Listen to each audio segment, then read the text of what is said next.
We started off with Richard, who's on the line in Charlotte, North Carolina. Richard, you're on the Ken Coleman Show.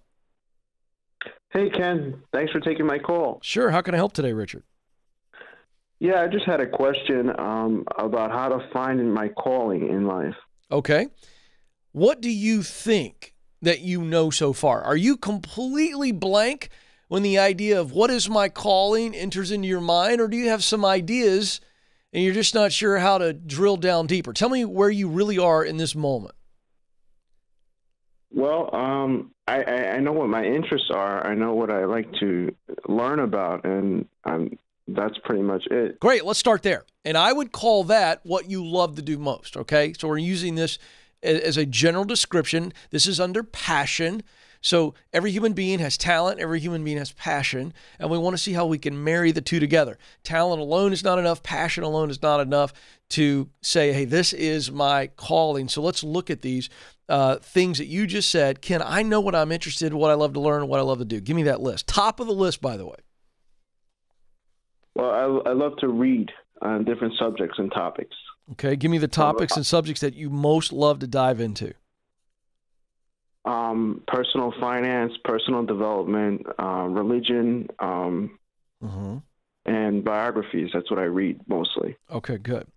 All right, now let's switch gears for a moment and let's talk for a moment about what you do best. Now, Richard, I want to know what you've always. I want you to just think for a moment. I'm giving you multiple questions here to get your brain unlocked. Okay, so what people have always complimented you on: tasks, functions, subject matters, things like this that always have come easy for you. You've never struggled with. It's just very effortless. Things that you just know you do better than all the things you do well. I want to know the top things you do really, really well. Tell me that list.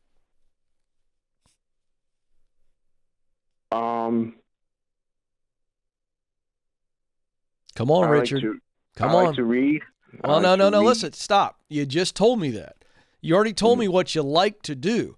That's on the what I love to do most. That's passion.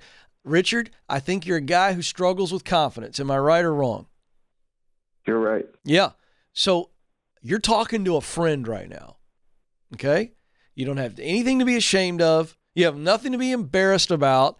I want you to tell me what you know to be true, whether you feel comfortable saying it or not. You called me today, and I can't help you if you won't be honest with yourself despite what your feelings are telling you. Richard, what do you do best? What are the things, if I interviewed everybody that knows you, they'd say, Richard does this very well. He's always been good at this. What would they say? Communicating. Okay, great. How? How do you communicate well? Is that the written word, spoken word, large groups, small groups, instruction? Tell me. Give me something. I'd say all of the above. Okay, great. Tell me what else you do very well.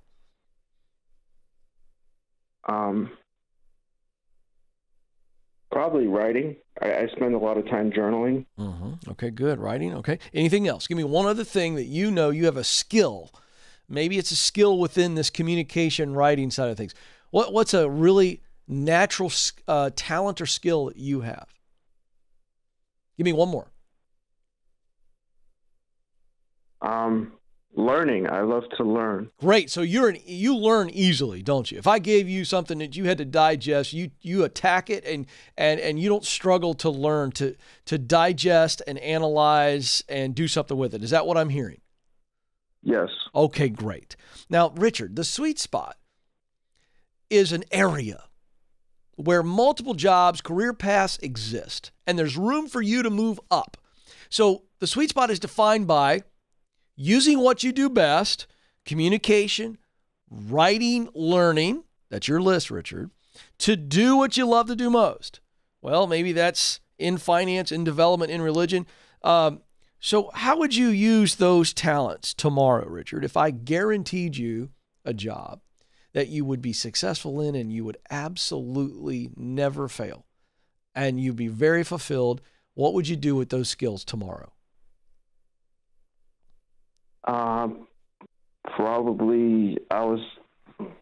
Probably be an attorney or something. Yeah. Why? Who would you most want to help?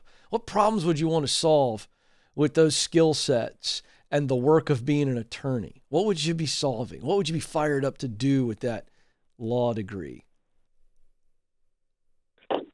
probably helping disadvantaged people with their problems, probably, I don't know, maybe like personal injury, I'm thinking. Okay. And why? Why would that be something that you choose? What would that make you feel like at the end of the day, knowing that you help somebody in that capacity? Well, because it was done for me a long time ago. Okay. Now, do you see the exercise that we just did? You started the phone call saying, Ken, I need help figuring out what my calling is. I think being a lawyer and helping people in that way is just one option. I think it's a solid option. But I think there's multiple other options in the sweet spot. But the exercise we just did is your homework. I want you to continue to see if there's something else in that sweet spot that would allow you, which there are, but what are all the ways you would use those talents, what you do best, to do something that you really, really love, and it means something to you.